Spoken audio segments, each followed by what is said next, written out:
Good day Kabanatuan. Tara, samahan niyo ako ngayong August 25, 2026 para silipin natin ang latest update dito sa General Luna Bridge na mas kilala rin bilang Tulay ng Baldepuente. Kaya tara, let's go! At syempre bago ang lahat ay ihahatid muna natin ang ating estudyante sa kabilang kalsada. Susunod naman ay ilalabas ko na ang aking BMW. Bagay mangarap kahit wala naman.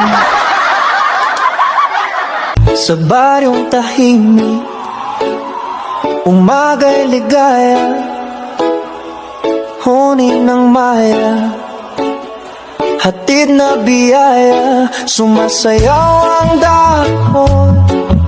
Oops, teka lang muna, nandito na nga pala tayo sa Baldepuente Bridge. Narito na nga rin pala ang masisipag na kapulisan ng Cabanatuan City na nagbabantay ng kaligtasan at maayos na daloy ng dumadaang sasakyan at motorsiklo. At ayon nga sa ating mga kapulisan ay ngayong araw isasagawa ang pagkukumpuni sa bahaging damage. At kapag naging maayos ang panahon at umaraw, inaasahang bubuhusan na ito ng simento bilang bahagi ng pagkukumpuni. At para naman sa mga motorista, commuters at lahat ng dumadaan dito ay mag-ingat po tayo. Mag-slow down lang po tayo at sundin ang mga abiso at direksyon ng mga otoridad. At kung nagustuhan mo ang video ko, huwag kalimutang i-follow ang Cabanatuan Lens para updated kayo sa mga susunod kong video. Ingat po tayo and God bless everyone!